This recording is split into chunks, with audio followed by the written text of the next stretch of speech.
Hi guys, मैं हूं pharmacist Tayyab और आप देख रहे हैं डायबिटीज़ मैनेजमेंट सीरीज। यानी जो डायबिटिक पेशेंट होते हैं, शुगर के मरीज़ हैं, उनके हवाले से आप ये सीरीज़ देख रहे हैं। आज की लेक्चर में हम देखेंगे इंसुलिन और वैक्सीन को स्टोर करने की प्रॉपर गाइड, ताकि आपको पता चले कि इसको जमाना है नहीं जमाना, किस टेम्परेचर पर रखना है, किस पे नहीं रखना। तो इसमें सबसे पहले हम देखेंगे कि जी इंसुलिन स्टोर करने का बेस्ट टेम्परेचर वो 2 से 8 डिग्री ही क्यों है। दूसरा देखेंगे कि इंसुलिन को फ्रीज या जो है वो फ्रोजन नहीं करना चाहिए। तीसरा, अगर इसको ट्रांसपोर्ट करने की जरूरत पड़ रही है तो किस तरह हम सेफली ट्रांसपोर्ट करेंगे। चौथा देखेंगे कि कोल्ड चेन जो एक प्रिंसिपल है उसको क्यों फॉलो किया जाता है। फिर देखेंगे कि क्लिनिक्स या घर के अंदर हम प्रॉपर स्टोरेज कैसे कर सकते हैं। और लास्ट में हम देखेंगे कि कोई ऐसी वैक्सीन है जो कि इंसुलिन जो पेशेंट लगा रहा है यानी शुगर का मरीज है, उसको कौन कौन सी वैक्सीन चाहिए। तो अगर आपने अभी तक चैनल सब्सक्राइब नहीं किया तो चैनल को सब्सक्राइब करें, वीडियो को लाइक करें और पूरी सीरीज देखें ताकि आपको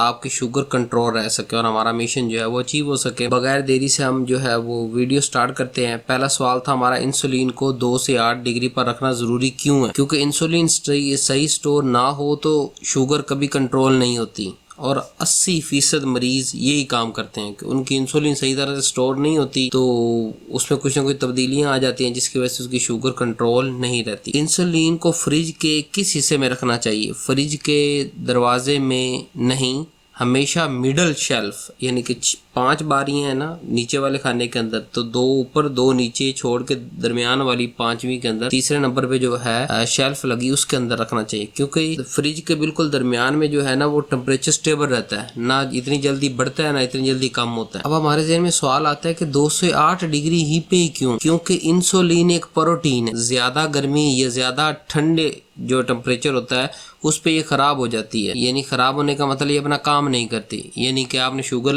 जो इंसुलिन लगाई तो है लेकिन आपकी शुगर कंट्रोल नहीं होगी उससे। इसलिए 2 से 8 डिग्री जो कहाँ बनेगा? फ्रिज के नीचे वाले खाने के अंदर और तकरीबन दरमियान में, ऊपर नहीं रखना, बिल्कुल भी नहीं रखना। नेक्स्ट हमारा सवाल आ गया जी कि इसको जमा सकते हैं कि नहीं जमा सकते। Should not frozen.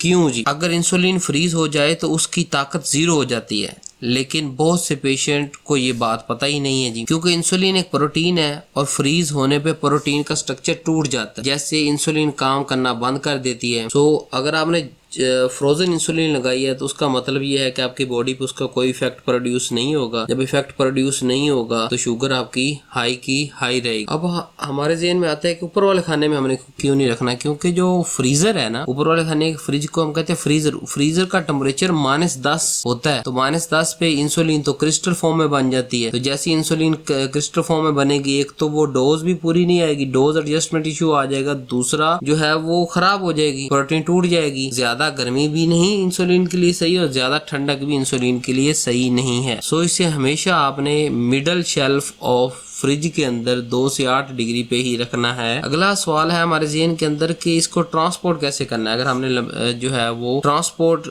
घर के अंदर हमने इंसुलिन इस्तेमाल की, बिल्कुल सही थी, लेकिन जब ट्रांसपोर्ट की यानी एक शहर से दूसरे शहर, एक जो है वो मुल्क से दूसरे मुल्क गए, रास्ते के अंदर हमारी जो है वो इंसुलिन खराब हो गई, जबकि हमें उसकी तरफ तवज्जो देनी चाहिए थी। इंसुलिन को हीट से बचाना सबसे ज़रूरी है। गर्मी में इंसुलिन सिर्फ कुछ घंटों में ही खराब हो सकती है। सो डायरेक्ट धूप, कार के डैशबोर्ड और बाइक की धूप, इन तीनों के अंदर आपने इंसुलिन को नहीं लेके जाना। फिर दूसरा ऑप्शन होता है ये कूलिंग पाउच या इंसुलेटेड बैग यूज करें। आइस बैग यूज करें, लेकिन आइस को डायरेक्टली इंसुलिन पेन या वायल के साथ टच ना करें, ताकि अंदर का जो इंसुलिन का टेम्परेचर है वो 2 से 8 बना रहे। अगर हमने थोड़ा सफर करना है यानी 1 से 4 घंटे का सफर करना है तो फिर कूलिंग पैच इनफ है और इंसुलिन को हैंड बैग में रखें, कभी भी ट्रंक में नहीं रखें। लंबा ट्रैवल अगर आपने करना है फ्लाइट पे, ट्रेन पे या बस पे, तो आप कैबिन बैगेज में रखें, लेकिन फ्रीजर की रिक्वेस्ट ना करें। और आपके पास एक्स्ट्रा पेन, एक्स्ट्रा वायल साथ में होनी चाहिए ताकि रास्ते में अगर देरी भी हो तो आप इंसुलिन अपनी लगा सकें। और जो आप ये तो वो इंसुलिन की हम बात कर रहे थे ना जो आपने इस्तेमाल नहीं करनी, यानी पूरी पैकिंग पड़ी हुई है। अगर आपके पास कोई एक पैकेट आपने खोल लिया और इंसुलिन लगा रहे हैं तो आप उसको जो है वो ओपन, यानी अगर वो ओपन है यानी चल रही है तो उसको रूम टेम्परेचर पे रख सकते हैं 28 दिन तक। लेकिन अगर वही इंसुलिन आपने अगले महीने के लिए लेके रखी हुई है तो वो फिर फ्रिज के नीचे वाले खाने में दरमियान वाली शेल्फ पे जाएगी। तो बेहतर ये है कि जो डेली यूज वाली उसको भी फ्रिज के अंदर रखें, लेकिन अगर ना भी पॉसिबल हो तो 28 दिन तक रूम टेम्परेचर, ना बहुत ज्यादा सर्दी ना बहुत ज्यादा गर्मी, तो दोनों के अंदर खराब हो जाती है, रूम टेम्परेचर पे खराब नहीं होती 28 दिन तक जब हम खोल लेते हैं उसको। तो सही टेम्परेचर होगा तो ही सही शुगर हमारी कंट्रोल होगी। अब एक प्रिंसिपल आता है जी कि कोल्ड चेन प्रिंसिपल, जैसे मैंने अपने ट्रैवलिंग के हवाले से बताया। तो इसमें सबसे पहले ये कि करेक्ट टेम्परेचर, यानी 2 से 8 डिग्री आपने टेम्परेचर रखना है। फ्रीज नहीं करना, फ्रीज करने का मतलब 100% डैमेज। धूप नहीं लगने देनी, तब भी 100% डैमेज हो जाएगी इंसुलिन। और कंटिन्यूअसली जो है वो टेम्परेचर को मॉनिटर करते रहना है, यानी ये ना हो ना नीचे वाले खाने के अंदर भी बर्फें जमनी शुरू हो जाएं और उसका टेम्परेचर भी जो है वो 2 और 8 की रेंज में ना रहे, या बिजली बहुत ज्यादा 48 घंटे के लिए बिजली जा रही है। तो अगर बिजली जा रही है तो आपने उसको इंसुलिन को 2 से 4 घंटे के लिए बिजली गई है तो उसको उठा के आपने कूलिंग पाउच के अंदर रख लेना है। सो अगर हम ओवरऑल रिव्यू करें तो हमारे पास ये बातें आएंगी कि आपने कोल्ड चेन का बेसिक रूल जो है वो 2 से 8 डिग्री उसको रखना है, इससे नीचे फ्रीज हो जाती है और 100% जो है खत्म हो जाती है, और हीट वगैरह लगने पे भी इसकी पोटेंसी कम हो जाती है। दूसरा, फ्रिज के दरमियान में रखें, नीचे रखें, फ्रीजर ना करें। तीसरा, क्लिनिक के अंदर जो गलतियां होती है कि फ्रिज को ओवरफिल कर दिया जाता है, बहुत ज्यादा माल भर दिया जाता है। मिल्क वेजिटेबल के साथ वैक्सीन ना रखें, ठीक है। बार बार फ्रिज का दरवाजा ना खोलें ताकि आपका टेम्परेचर बार बार कम ज्यादा ना हो। और घर के अंदर आपने टेम्परेचर स्टोर करना है तो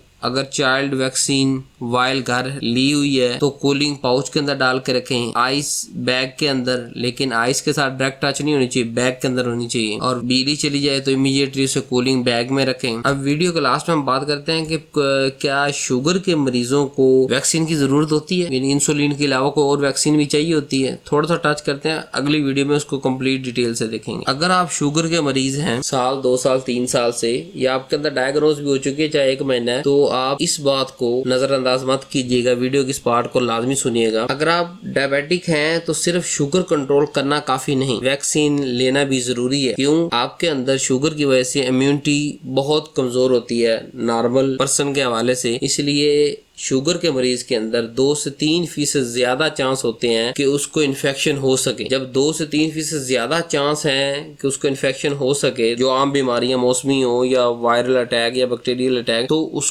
पेशेंट को चाहिए कि वो अपना टाइमली वैक्सीन करवाता रहे। जैसे फ्लू वैक्सीन की अगर बात करें तो ये हर साल करवाना लाजमी है। अगर आप हर साल फ्लू की वैक्सीन लगवाते रहेंगे, इन्फ्लुएंजा की वैक्सीन, तो ये आपको नमूनिया से बचाएगी। और बार बार आपका जो हॉस्पिटल के अंदर एडमिशन है कि 3 दिन के लिए आप एडमिट हो रहे हैं, 10 दिन के लिए एडमिट हो रहे हैं, उससे आपको बचाएगी। दूसरी हमारे पास होती है जी नमूनिया की वैक्सीन, न्यूमोकोकल वैक्सीन चाहिए होती है। इसके अंदर 2 वेरिएंट है। पहला वेरिएंट है PCV13 यानी PVC 13, 1 दफा लगवानी है। उसके बाद PPSV23, 1 डोज पहले लगवा लें, फिर 5 साल के बाद, हर 5 साल के बाद बूस्टर डोज आप लगवाते रहें। ये आपके गुर्दे की जो सीवियर इन्फेक्शन है उससे आपको बचा के रखती है। फिर अगर हेपेटाइटिस बी की वैक्सीन की बात करें तो शुगर के मरीजों को हेपेटाइटिस बी ज्यादा जल्दी होता है, क्योंकि ये ग्लूकोमीटर शेयर कर रहे होते हैं, इंजेक्शन बाज़ दफा शेयर हो जाता है गलती से, तो इन चीजों से हेपेटाइटिस फैलता है। तो इसके जो हेपेटाइटिस बी की 3 डोजेस का जो स्केड्यूल है उसको जरूर पूरा करें, जिसके अंदर टी-डैप और शेंगल। टी-डैप हर 10 साल बाद लगती है जी। शेंगल जो है वो हर्पस जोस्टर, ये 50 साल से बड़े लोगों में लगेगी, तो इसलिए इंसुलिन आपके लिए जरूरी है। लेकिन आप अपना शेड्यूल अपने MBBS डॉक्टर से कंफर्म करवाएं। ये तो मैंने जनरल इन्फॉर्मेशन दी कि ये इंसुलिन आपको, जो वैक्सीन है आपको जरूरी हो सकती है, लेकिन आपको कौन सी कब लगानी है, एक तो यहाँ से रहनुमाई ले लें, दूसरा अपने डॉक्टर से कंफर्म करके उसको लगवा लें। So thank you very much आज के लेक्चर के लिए। नेक्स्ट लेक्चर में जरा इसी वैक्सीन वाले टॉपिक्स पे रोशनी डालेंगे। अल्लाह हाफिज जी।